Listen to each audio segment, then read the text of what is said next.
Hello, I'm Father Scott Vanderveer, and I'm the pastor of St. Mary's Church in Coxsackie and St. Patrick's Church in Ravenna, both in upstate New York. And I'm here today to talk with my friend and with all of you about how we can be building bridges during this time and sharing some of what are our shared human family concerns. And I am so grateful to not be here alone, but with a friend.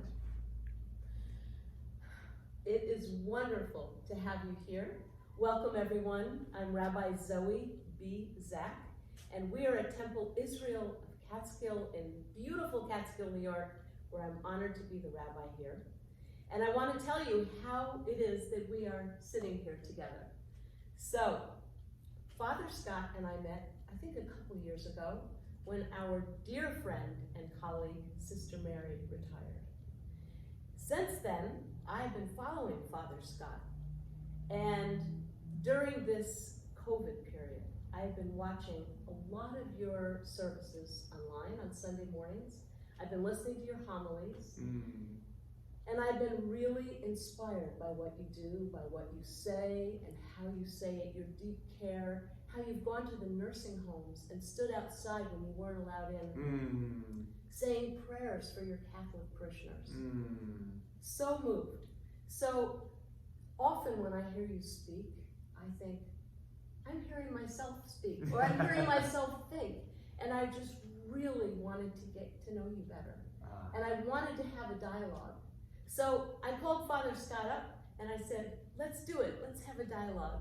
Where should we start? So he said, I'll come to you. So here we are at Temple Israel of Catskill. What a blessing. So thank you, Father Scott.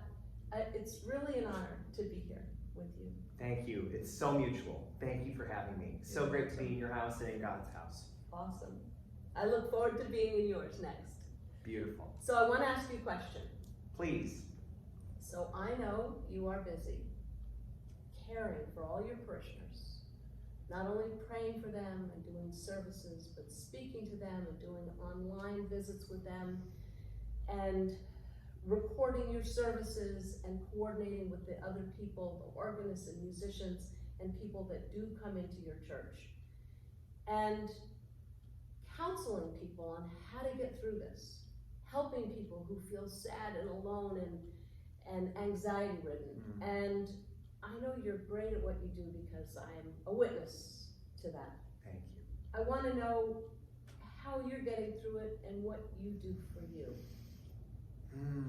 It is a great question, and thank you for it. And I'll start by saying that I have also gotten into watching all of the content from you and from Temple Israel, and it's been such a blessing for me too. So thank you for being a kindred spirit. You know, when I see you, I see a member of the family, and it's a wonderful feeling to be with another family member. Thank you. This Pleasure. is a love fest, folks. Unity feels good. Matt, why don't we start there? What am I doing to care for myself? I am trying to not isolate, because one of the things that was incredibly challenging at the beginning of coronavirus, when, at least in my case, I think perhaps maybe we shared similar restrictions that came down around March 16th. It was a Monday, and I remember waking up and thinking, I knew this was serious, but I didn't know it was this serious. But immediately, our public worship services were canceled, and the staff was told, you really shouldn't be going to work. And all of us were questioning, obviously, worship of God and being part of a faith community is an essential job. It's essential. We are essential workers, but we also are vectors. And we knew that there was a big responsibility to make great choices and also role model well, because both of us have congregations that are taking cues from the kind of message that we send. So I went into, as all of us did, isolation mode.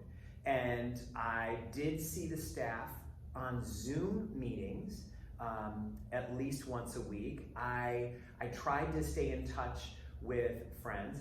What I found is in the beginning, the parishioners, the members of my church were very hunkered down.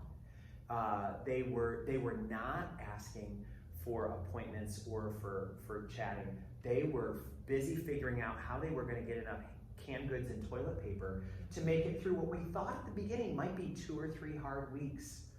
Little did we know, and we're recording this now in the middle of the summer. There might be folks that are watching this later, and they know more of the story than we do right now. They know what maybe the fall is like. We're sitting here at the end of July having no sense of that. But I will tell you that what I am learning is the way that I don't isolate from others is to have conversations exactly like this, where we talk honestly about what are the sorrows, what am I grieving right now about the losses that are not happening right now? What is it like to be a priest when you can't do the things that you normally do? What does priesthood mean to me? What's my identity when I can't function for all those months in the way that I normally would? But I also find that having these conversations and connecting deeply and vulnerably is important. And I also need to do it with God. And the 2 ways that I do it with God are, I'm going to say the one that people might not know first because I think it's so important, is nature. I must be in nature. And where we're sitting right now in this beautiful synagogue on the edge of the Hudson River, right next to the incredible Rip Van Winkle Bridge, walking on this bridge is a big thing for me. It's very important that I get to feel wind, especially when we're feeling, for a long time we were indoors so much. It's important for me to be outside with the wind on my face. I want to be able to see the Catskills and see Olana and remember that although many things have been lost, many things are still here. Not all is lost. I am so blessed to have a friend who has a dock on Sleepy Hollow Lake who lets me keep a paddleboard there. And I go paddleboarding, believe it or not, a gift of the time that we're having is I've never had such a need for that way of connecting with God and the availability in the evening to do it because I don't have as many meetings. We don't gather in meetings as often. So I've been on the paddleboard 3 or 4 days, evenings usually, a week. I'm on that paddleboard all the time. And there's a beautiful waterfall near my other church in Ravenna on Hanacroy Creek. And tonight, after we're done recording this, I'll be going to do confessions at St. Patrick's Church. And then I have packed a dinner and I have packed my bathing suit and I am gonna hike to the waterfall and I'm gonna swim in the waterfall because and what it does for me, the connection I have with God, the gratitude that it evokes. And I will tell you what I often do. Some of my parishioners know this from watching earlier videos. I do the TAPA prayers there. TAPA is an acronym that stands for thank, admit, pause, and ask. So as I get in the waterfall, I think of all the blessings that have been cascading on me during the day. And so I say, God, thank you. And I sit there for a few minutes and just as the waterfall rushes upon me, I think of all the things that have rushed upon me. And a lot of times it might be, we shared such a conversation today. What mutual appreciation we had. I just was able to have a wonderful conversation with a parishioner who wasn't able to be present, who's at the nursing home here where I couldn't visit. So we had a good conversation on the phone. I wound up having lunch with 2 delightful friends today who said something that will stay with me, something really nourishing that's going to help me. And they also told me about something that I had told them a while ago that helped them.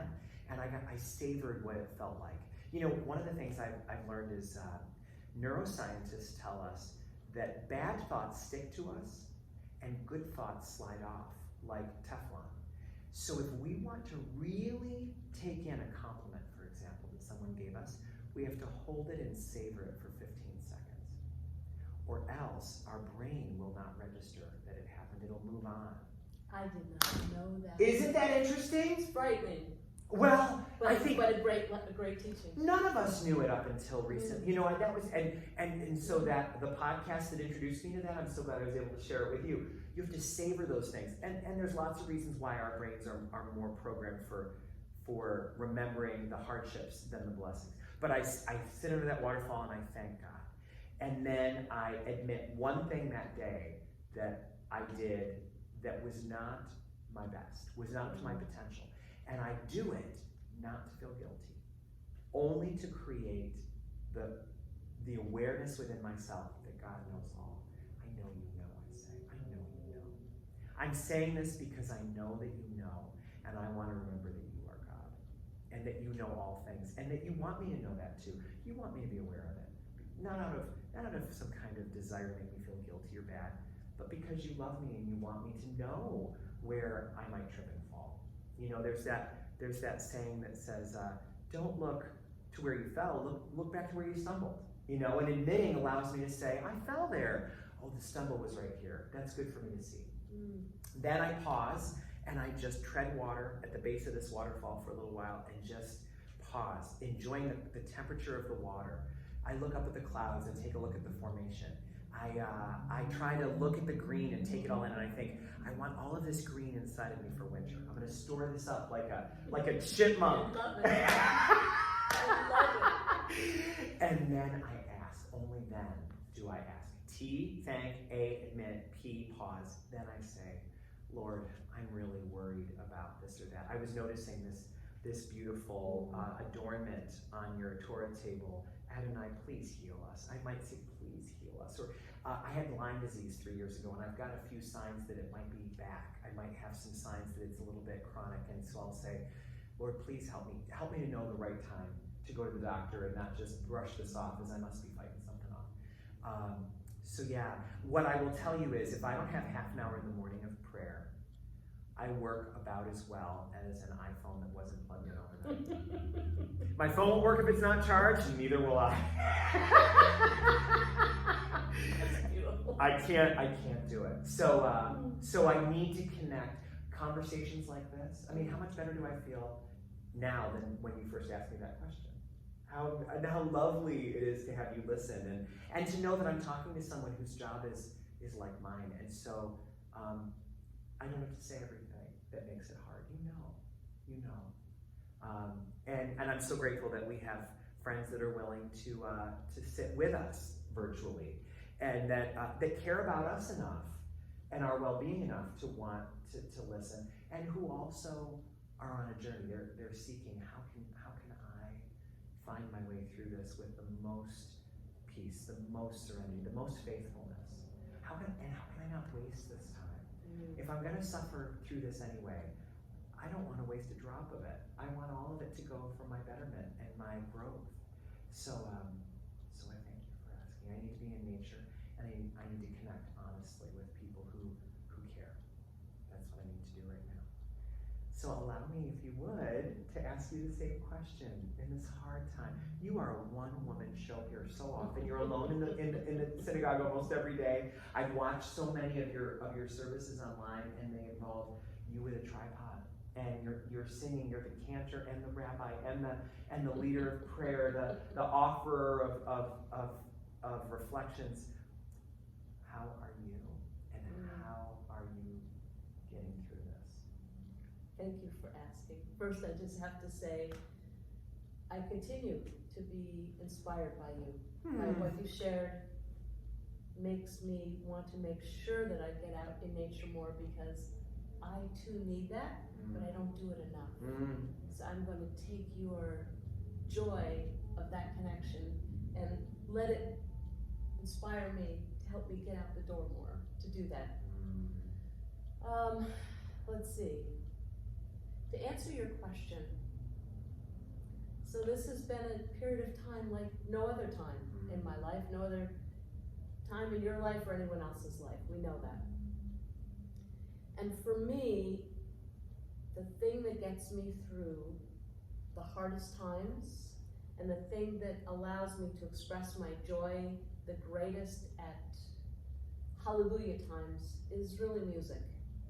And so, you know, I always say that I pray through my music. That's what when I sit down, that's what I'm doing. I'm my yearnings, my hopes, my prayers,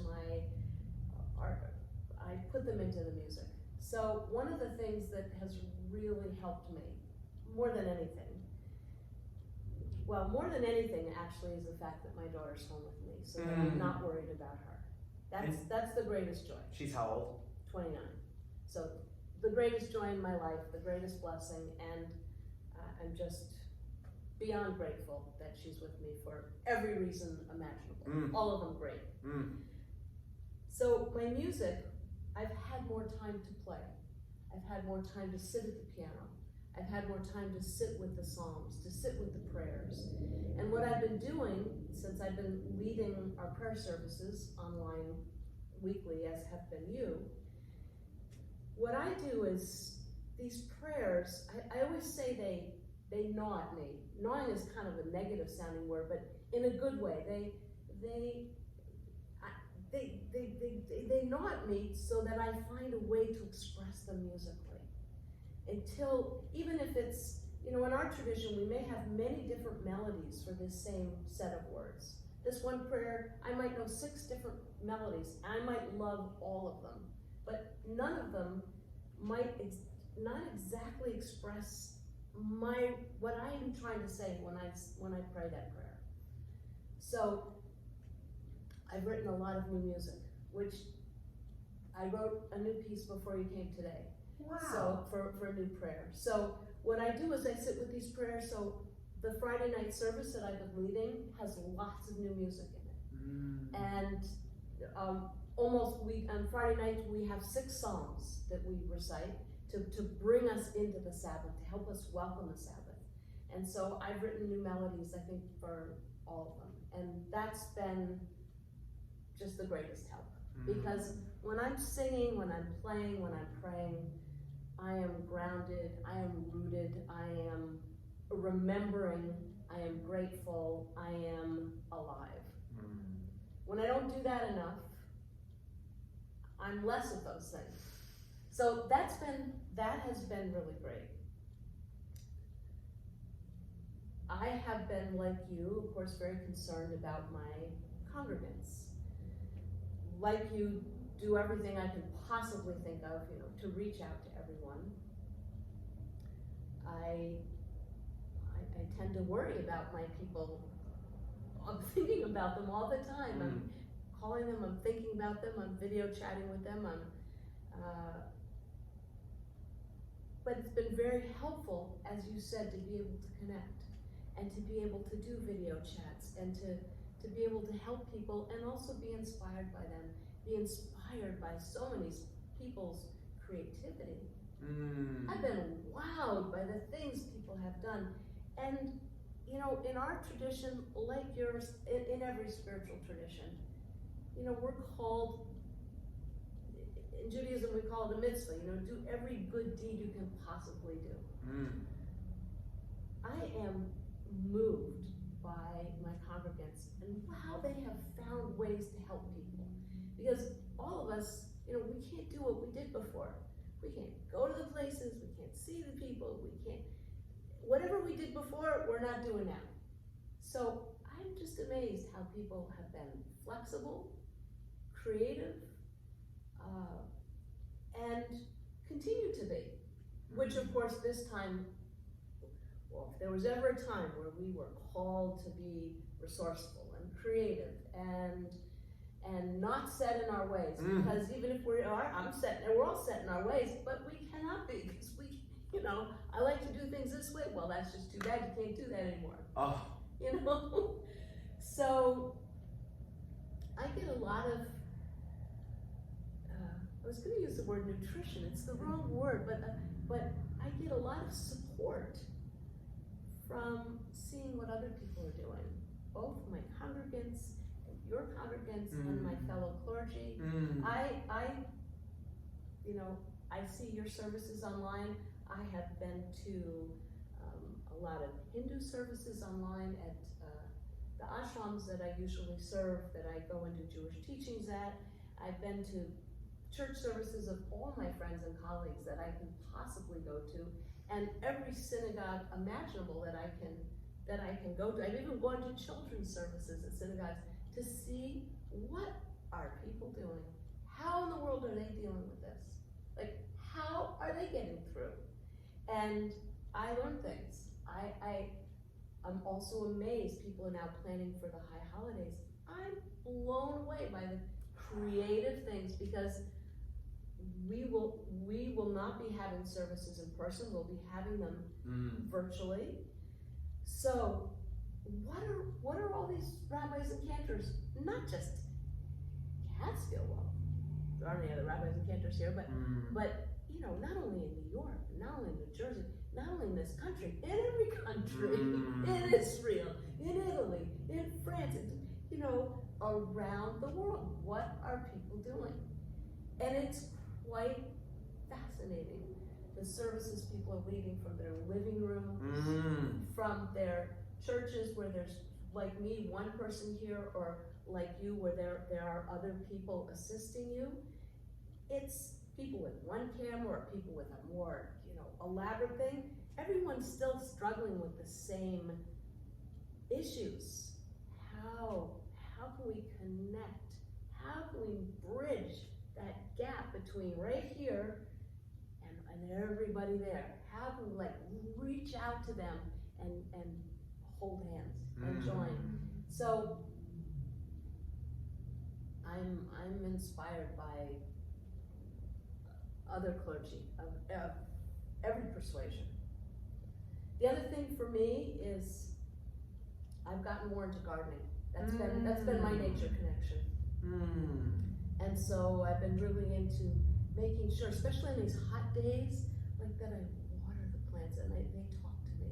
And everyone that's into plants says this, but everybody they thank me. I can see them opening up as I water. Like these days have been so extraordinarily hot and dry, and so gardening has helped, and riding my bike has helped, and prayer more than anything. But for me, and I know it's this way for you, there are prayers that I say at set times, but prayer is also, if I'm connected and if I'm grounded, prayer is a way of life. You know, if I'm in the zone, I could be washing dishes and in a prayerful state. Yes. That's what I aim for. I miss the mark all the time, of course. That's what I aim for. Aim for the gardening to be a prayer, for the washing dishes to be a prayer, for whatever needs to be done. And also, like you do it in the waterfall. At the end of the day, I review my day. And of course, there's something I said that I shouldn't have said, or the way I said it, or so often that I should have made one more call, or two more emails, or the list never ends. It never ends. That I have a very hard time with, because the list never ends. So I have to forgive myself at the end of the day, and I say I made all the calls and I did all the emails I possibly could, and I did everything I could have. Yes. And even if I could have done more, I probably didn't, because I was tired. And so I have to forgive myself for being human. I'm not really so happy that I'm human. I want to be superhuman. And all the clergy I know, we want to be superhuman. Oh, we get it. I don't want to get tired, and I don't want to have these human limits, because but these human limits are real. We don't want to have days, I don't want to have days where I can't call that person back right now because I feel sad. And I know that they're sad, and I don't think I have anything to offer them right this minute. I do care about their sadness, but I am too sad to carry more sadness right now. Or I'm too tired to hear how hard this is right now. And I wish I were, what's the word? Less human, more angelic. Yeah. I wish I had superhuman strength. Yeah. You just said it so beautifully. And I also think that, I know earlier you said that it's not the right word to say nutrition, but I resonated with nutrition. It's nutrition, just as your plants are saying, oh, please give us that water, please help us. The nutrition of connection with others, the nutrition of the arts helping us, the nutrition of eating vegetables from your garden. Oh yeah, let's talk about that, yes. Oh. Eating well and eating good vegetables, which, I mean, we are so blessed. We are wildly blessed to live where we live, and I am very well aware of I am very grateful for how privileged I am. And today is CSA Day, and I can't wait to get the vegetables. And there's always something I don't even know what it is. Yes. You know, what is that thing? How come there's a vegetable I don't know? How do I cook it? Do you cook it? Do you eat it raw? What is this? Yeah. That actually is giving me a lot of joy, and the good nutrition and good vegetables, and it may sound, it's not right. It's so important. It's so important. It's not, absolutely. It's so important for everybody. I would say this self-care thing has never been more important for absolutely everybody. Absolutely everybody, to find even one thing in a day. I try to find at least one thing that I can say, I did this for me, because I need to do that. Otherwise, I'm not as patient. I'm not as kind. I'm not the me I aspire to be.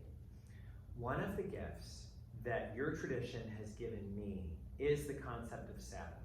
Because I think for a lot of Christians, we see the way that Jewish people live Sabbath, and we almost don't understand it because it's so demanding. And I think if we're more honest with ourselves, we understand fully why it must demand. Because my ego does not easily give up any control. It doesn't easily say, you know what, this world actually could turn without me. It actually could. And so I have taken, and I hope it's not disrespectful, I've taken to calling my day off my Sabbath, both as a reminder to myself and to the people I serve, because, you know, it's really interesting. I heard this from a priest mentor, a wise older priest, who said, never call whatever your day off is. In my case, it is Friday. Never call your day off, whatever one day off you take a week, your day off, because people don't really approve of you having a day off. They don't know that. But they approve of you having a day off as long as their loved one isn't dying, or they didn't want to have a wedding that day. And so one of the things that was advised to me was, always leave town at least for part of the day on your day off, so that you can say, I won't be in town that day. And I have done that for a long time. However, I've learned in the meantime to call it the Sabbath. Because everyone understands, and I actually am able now to send texts to people that say, I'm unable to respond because today is my Sabbath day. And I put the line from Exodus there, keep holy the Sabbath. You know, this command, it's a command. And I think the Jewish people have taught us that is a command, and it's a reminder to them and a reminder to me that God did not design me as a human person to be able to bring my tank beyond empty. Never beyond empty. So we wanted to offer a few of these thoughts. We have so much more that we want to talk about, as you can see. Obviously, there is so much richness here. So expect more episodes, more moments of conversation between Rabbi Zoe and Father Scott. But for now, we thought, since we share so much in the Christian and Jewish traditions, we come from the same people, we are the same people, that we would close with a priestly blessing. Beautiful.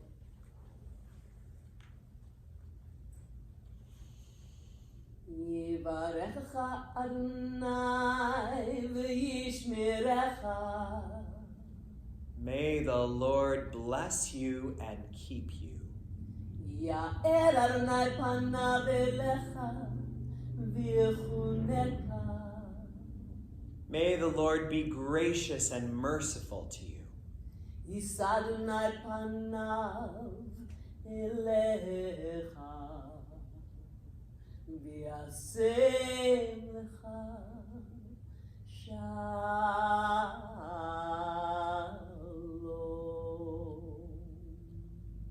May God's countenance lift upon us, shining on us and granting us peace. Amen. Amen.